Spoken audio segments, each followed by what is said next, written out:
प्रिय विद्यार्थियों, आज हम एमए उत्तरार्ध के प्रश्न पत्र क्रमांक 2 विषय हिंदी में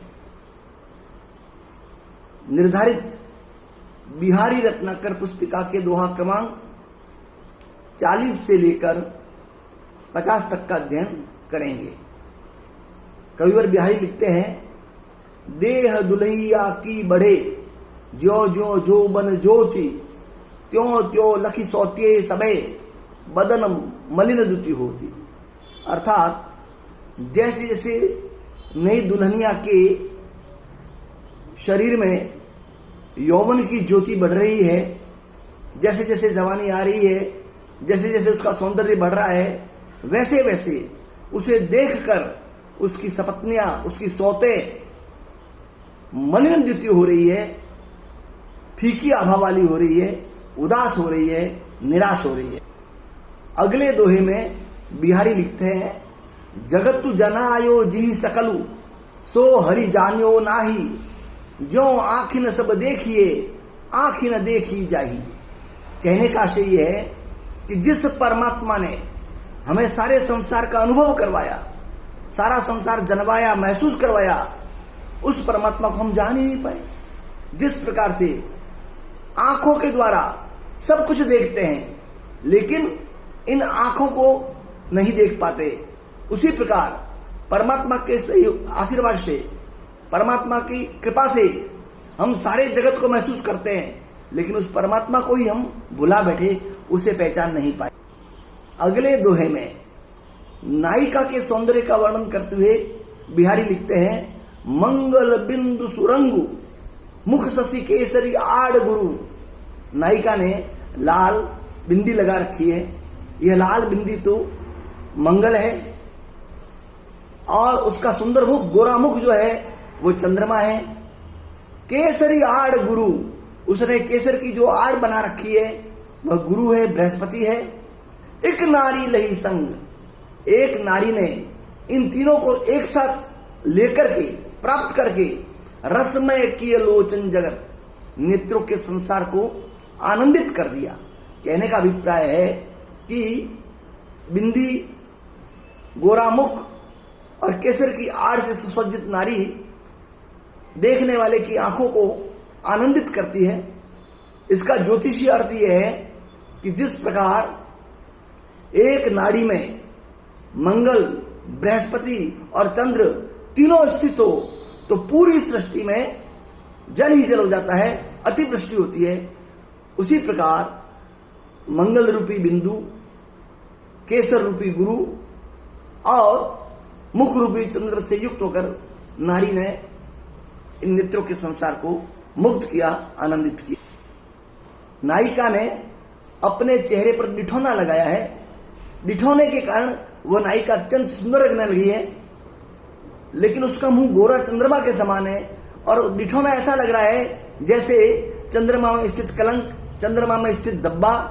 नायिका को इस रूप में देखकर नायक कहता है, पिय तियसो हंसी के लखे, पिय तियसो हंसी के कयो, लखे डिठौना दीन, चंद्रमुखी मुख चंदुते, भलो चंद समकीन।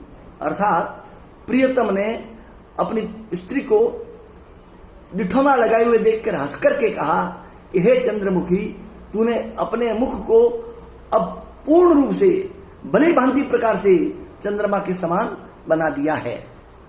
नायिका की एड़ी कौहर फल के समान, कटहल के समान लालिमा युक्त है, और उस एड़ी में महावर लगाने के लिए आई हुई नाइन उसकी लालिमा को देखकर खुद हक्की बक्की रह जाती है।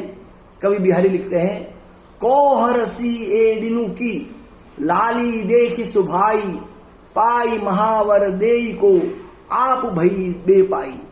अर्थात कौहर के समान लालिमा युक्त एड़ी को देख करके स्वाभाविक रूप से नाइन खुद बेपाव हो गई, अपंग सी हो गई, किम कर्तव्य विमूढ़ हो गई कि इसमें महावर लगाए तो कैसे लगाए। अगले दोहे में नायिका के सुंदर नेत्रों का जो कान तक फैले हुए हैं उसका वर्णन करते हुए नायक कहता है, खेलन सिख ए अली भले, चतुर अहेरी मार। कानन चारी नैन मृग नागर नरनु शिखार। तुम्हारे ये जो सुंदर नेत्र है, इनको कामदेव रूपी शिकारी ने भली प्रकार से, तुम्हारे नेत्र रूपी मृगों को कामदेव रूपी शिकारी ने नागर मनुष्यों का, चतुर मनुष्यों का शिकार करना सिखाया है। नायिका के आंखों के सौंदर्य का वर्णन करते हुए इस दोहे में कहा गया है, रस सिंगार मंजनु किए, कंजनु भंजनु देन, अंजनु रंजनु हु बिना, खंजनु गंजनु नैन।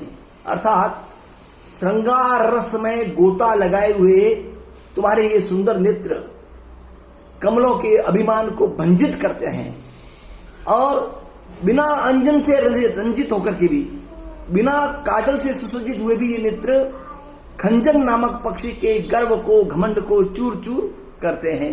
तुम्हारे नेत्र कमल के फूल से भी सुंदर है और खंजन पक्षी से भी सुंदर। अगले दोहे में कवि लिखते हैं, साजे मोहन मोह को मोही करत कुचैन, कहा करो उल्टे परे टोने लोने लेन।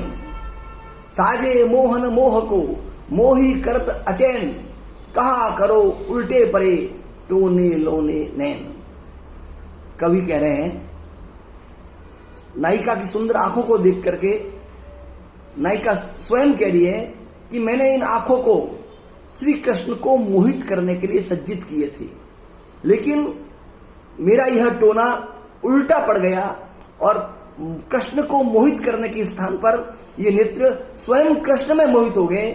मुझे ये जादू, यह टोना उल्टा पड़ गया।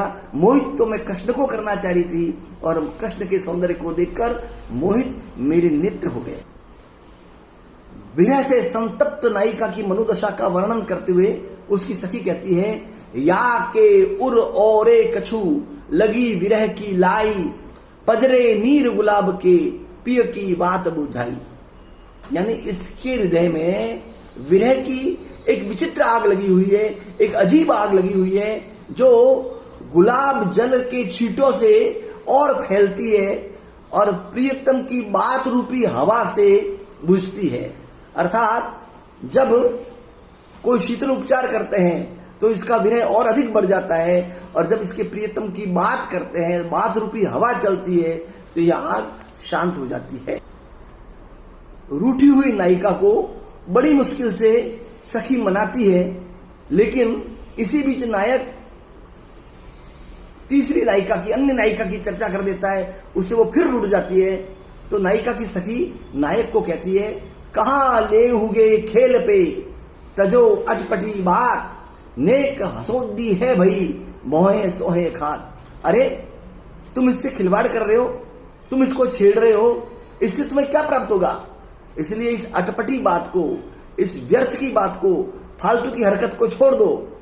बड़ी मुश्किल से कसम खा खा करके मैंने इसको मनाया है।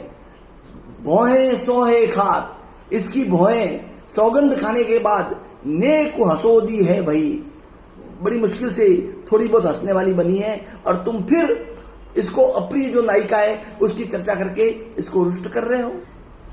अगले दोहे में कवि लिखते हैं, सारी डारी नील की ओट अचूक चुकेन, मो मन मृग कर बर गहे अहे अहेरी नैन। हे नायिका, तेरी ये आंखें शिकारी की तरह है, चीते की तरह है। तूने नीली साड़ी पहन रखी है और नीली साड़ी रूपी झाड़ियों की ओट से तेरी आंखें रूपी यह चीता मेरे मन रूपी हिरण को पकड़ लेता है। तू जब साड़ी की ओर से मेरी ओर देखती है तो मेरे मन रूपी हिरण को तेरी आंखों रूपी चीता पकड़ लेता है। ये एक अद्भुत शिकारी है। आज हम इन 11 दोहों का अध्ययन कर चुके हैं। आप इन दोहों का अध्ययन करें, और आपको अगर कुछ समझ में ना आवे तो व्हाट्सएप पर अपनी समस्याएं मुझे प्रेषित कर सकते हैं, फोन पर मुझसे चर्चा कर सकते हैं। आप मन लगा के अध्ययन करते रहें। धन्यवाद।